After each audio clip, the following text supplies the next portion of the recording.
Hello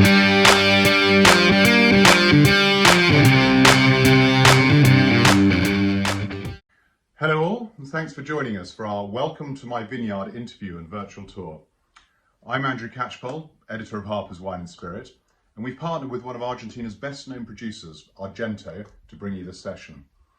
Today we're heading off to one of the world's most famous winemaking regions, Mendoza, spectacularly sited under the mighty Andes, for a taster of life among the vines with Argento's head winemaker, Juan Pablo Murgia. Good morning, Juan Pablo, how are you? Good morning, Andrew. Good to see you. It's a pleasure to be chatting with you in this interview. Great, and thanks for joining us for our first ever Welcome to My Vineyard session. It's great that technology enables us to get a taste of what you're up to from afar. Although hopefully in the not too distant future, we may again be able to hop on a plane and join you for a tasting, a physical tour, and a good old asado. So, perhaps for our viewers and myself, a good place to start would be if you could tell us where you and the vineyard you're standing in are located.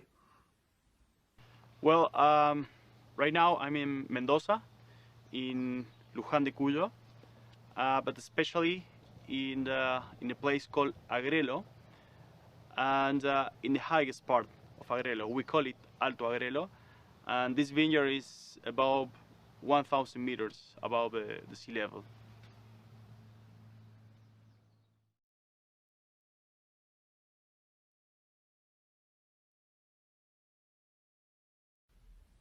Thank you. I imagine that vineyards are a little like children. It's difficult, if not impossible, to have a favourite. So why have you chosen this particular vineyard? Well, I chose this particular vineyard, the Alto Agrelo one, because we started in the year 2009 planting two vineyards that were focused on this philosophy, the organic philosophy, the Altamira and the Agrelo one. But this time I chose the Agrelo one because several reasons. One of them is because of the size of this place. This is a 230 hectares vineyard, organic. This is maybe one of the largest in Argentina, if not the largest. And here we can find a amazing diversity of grapes. Of course, 80% of this vineyard is Malbec, but we have Syrah, we have Petit Verdot, Chardonnay, Semillon, Cap Franc, but we have another diversity that is the soil types we find here. We are working with 80 different blocks that respond to different textures of soil, from the sandy clay in the bottom of the vineyard, from the stony soils at the middle mixed with some sand, and to the mainly stony soils. When I am standing right now, 90% of stones in this texture of soil. So we have a diversity of soils and diversity of results and styles of wines.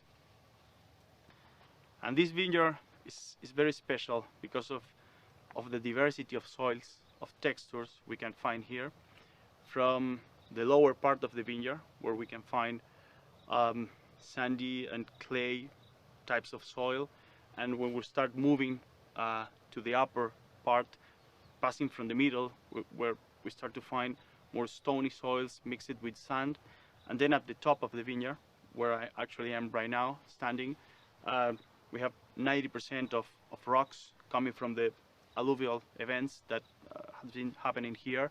So we have a diversity of texture of soil that give us a diversity of wine styles. Okay. Just how important is it to find a home for the right vines in the right soils and to tend them in the right way? I guess I'm asking you to talk a little bit about terroir, where you're standing, the earth beneath your feet, the climate around you, and obviously the human interaction that you bring to that amazing equation. So over to you again, Juan Pablo. Yes, Andrew, this is absolutely a terroir question, and And the answer is yes. This is this project, this Alto Agrelo vineyard, and the wines we are making from here are terroir wines. And as you know, terroir it's a combination of factors: soil, weather conditions, and of course, people making wines. But one of the most important is soil, and we really care about the soil here. We did a very deep research, scientific research here when we planted this vineyard in the year 2009, and it's about understand the different textures of soil here. We did a whole scan of the property, and then a lot of holes, as the one we have here, and we classified all this property and divided it in 80 blocks. So we decided to plant a specific rootstock in each block, and we have an independent irrigation operation, so we can give the water that the vines need in each type of soil, because the draining is completely different from one to the other one. And then of course we have weather. This is a very cold place, and this is a very important factor, because during day this can be very warm. That help us to develop the tannins and flavors. But during night and morning, this is a very cold place, and that's a very important situation, because help us to keep the natural acidity, the freshness, that help us to develop this vibrancy and this type of flavors, and of course ferment it with this acidity, allow us to develop very pure and fresh flavors. And of course the human part, that it's very important too, and we really care about that, and we are very careful in the winery, especially on the macerations, on the extractions. We do very gentle work on the mast in order not to over extract. And then of course the aging, we are very careful about that. We like the oak. Most of the wines here are oak aged, but we're very careful about that, especially on the high quality wines or the icon wines. We are using tunnels and of larger size and toast fresh oak, in order not to over oak our wines, and keep always freshness, the grape typicity, and of course the place typicity. That's great. Could you tell us just a little bit more about what is planted here in this vineyard, how it's planted and why? So in this vineyard we have planted, of course, Malbec. 80% of this vineyard is Malbec planted, like the one we have here. This is block 51 of Malbec, and this is one of our best blocks here that we use for a single vineyard project. But we have a Cab Franc too, about 10 hectares, some Petit Verdot with very good results, some Syrah, some whites, Semillon or Chardonnay with very good results too.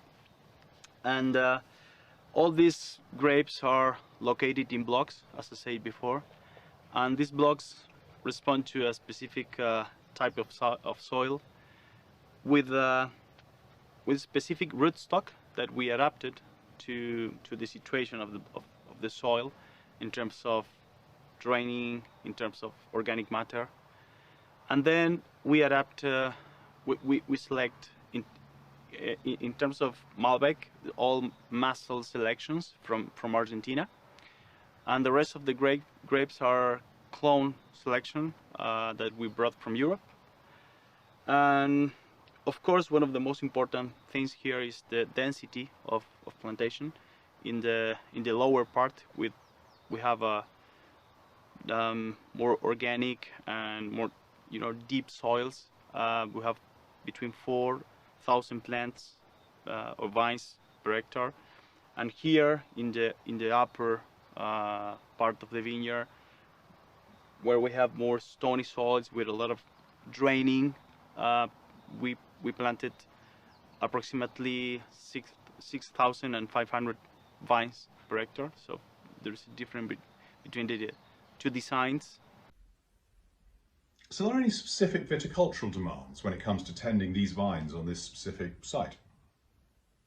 Well, the major demand on this kind of vineyard, organic vineyards, is the agronomic knowledge and the observation, and to stay here, walk through the vineyard every day and understand the demands.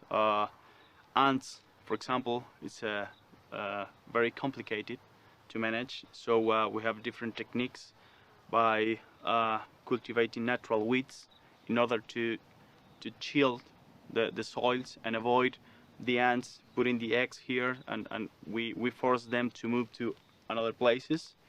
Of course, one of the most important issues here is the soil, and we work very hard on that by decompacting, by opening the soil, giving oxygen here, activating microbiology.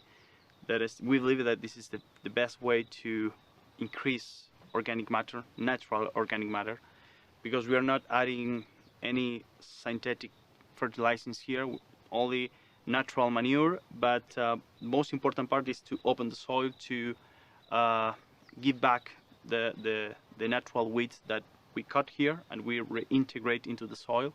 So it's very deep and knowledge that we have to have on the vineyard. But once you control it, once you can manage it, the results are great, because this vineyard is very healthy. That's great. Juan Pablo, I know that you're also a very strong proponent of organic viticulture and sustainability. Could you tell us a little more about farming in that way? Perhaps the demands it places on you, benefits too, etc. Yes, the very good question about the organic. Of course, we are organic certified, and that's great. But the truth is that it's about the concept, the philosophy, that we have an idea when we planted this vineyard, like by the year 2009, and since then the concept was trying to go back to the essence of the old days of the beginning of the last century, when the vineyards used to be managed in a more natural way, more friendly with the environment, of course sustainable, but it has to be with avoiding pesticides, herbicides, synthetic fertilizers, because we believe that all these vineyards, the conventional treatment is not the best way to express terroir. When you go back to the natural way, by working on the soil, especially on the soil, by decompacting, you really achieve that your root system explore deeper, because you open the soil, you get oxygen, you activate the microbiology. By using chisel, for example, we do roots pruning and helps them to grow deeper. And as you know well, the best part of the terroir is deeper, beyond 1.5 meters or 2 meters, and we try to push to our roots to go there and connect. It's like a plug with the terroir. So we believe in that by those days, and we still do. And then of course we did it more like official by certified the organic way.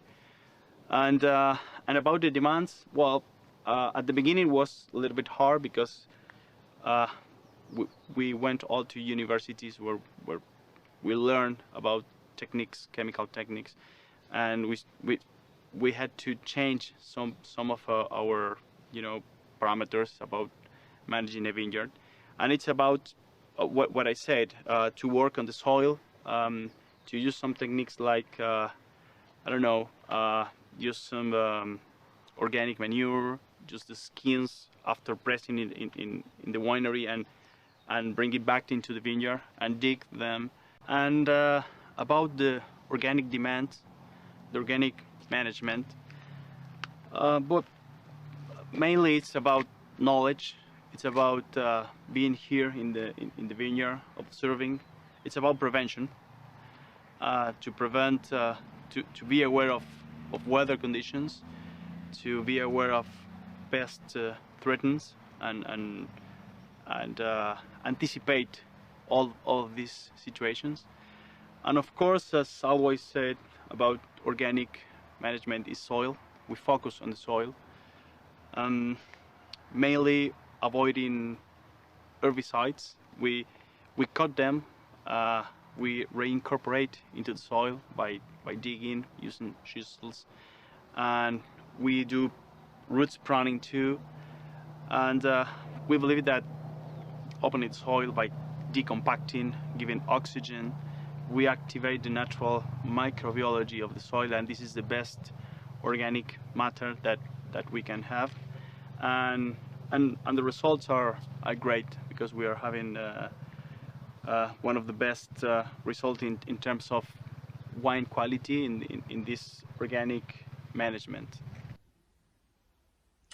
Right, for the next one, I hope I'm going to pronounce this correctly. I've certainly seen them while I've been over in Mendoza and similar elsewhere, but I believe you have a Calacatta, which basically, for anyone out there, is a deep hole dug in the vineyard, which allows you, the winemaker, to see the soil layers and composition, to gain more understanding of how the root systems are having to work. I believe you're ready to hop into one of these, so could you show us your Calacatta and explain a little more about that? So Andrew, I have just moved a few meters to this Calacatta, that it's a big hole in the vineyard, and this is a very interesting place. We are at the top of the vineyard at block 51.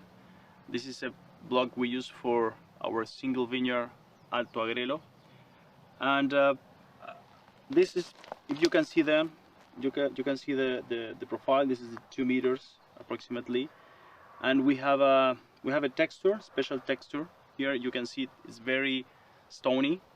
About 70 and 80% of the texture are stones.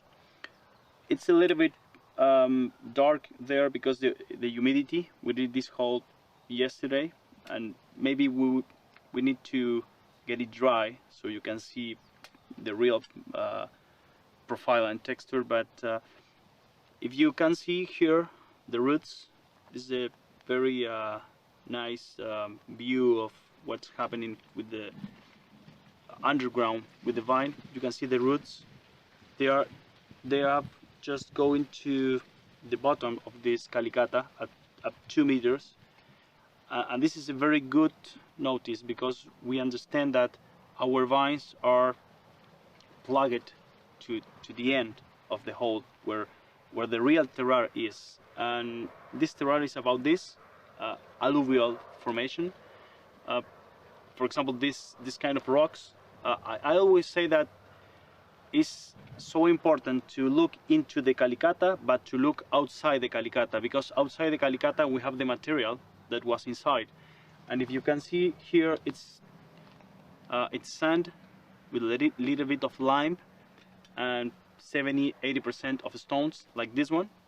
This is a typical alluvial rolling stone with this, you know, like paint of calcium carbonate that make this place very special, and you can feel it in the wine profile. You know, these textures, this, you know, dark fruit, but at the same time these herbal notes, this balsamic flavor we can have here. We have here in Alto Agrelo. If we compare with Altamira, for example, it's a completely different profile.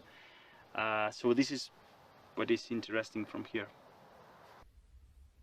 Okay, so Juan Pablo, what specific characteristics does this vineyard, with all you've discussed, exhibit in the final wines? What sort of benefits come through from everything you're doing viticulturally to into the glass, into the final glass?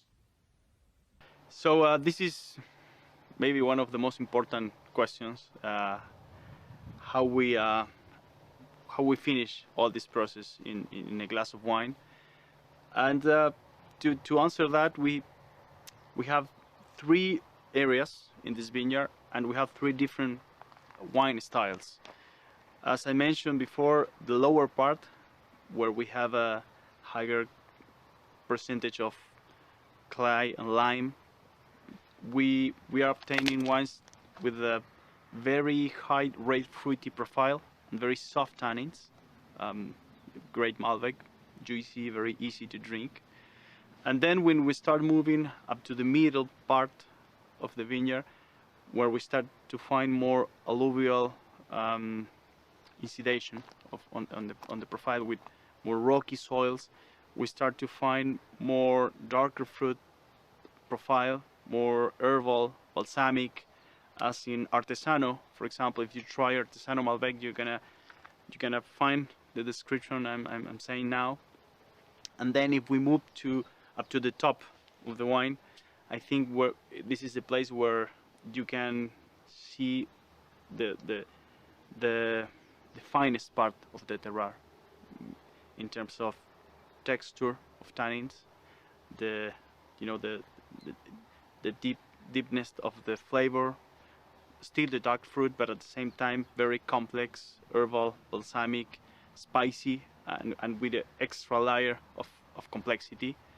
And of course the aging of this wine. Those wines coming from this block 51 or 53 are wines to be aged for many years. So we have a big selection here in this property. And finally, key question. I know certainly drinkers and buyers over here in UK and elsewhere will be keen to hear this. What preparations are you making for harvest at the moment? Just give us an idea of what's actually going on in the vineyards at the moment, and the cellar, if you like. And how is this vintage looking? How's it looking so far? So about this harvest, well, we are in the 2nd week of February, and last week we have a lot of raining, so we are very aware of the management of the vineyard. But I think when we have these rainy weeks, normally helps us to keep the acidity and the freshness. So if the grapes are safe, as they are, you can see now, normally are very good harvest. We like this acidity, freshness when we have these cold seasons because of rain. And this week we have just started picking the whites, Semillon and Chardonnay, organic, for a specific project we have. And yesterday we finished with the first harvest of this block, because we make 2 harvests on this one. The first one for rosé, very early, and help us to balance the yields but especially the positions of the different clusters. If you can see here, this vineyard is going to have approximately 7 or 8 tons per hectare, so it's very well balanced, and it's a very good yield for a single vineyard project. Well, thanks, Juan Pablo. It's been an absolutely fascinating tour. And I'm sure I speak for most in the wine world when I say I'm itching to get back to visiting vineyards and winemakers. And you just whetted my appetite for even more. So let's hope that time comes around soon. And to all our viewers, thanks for joining us for this Welcome to My Vineyards visit and tour. And a final thank you to Argento for helping make this happen. Stay safe, drink good wine, and we hope to see you all again soon. Thank you, everyone. See you soon.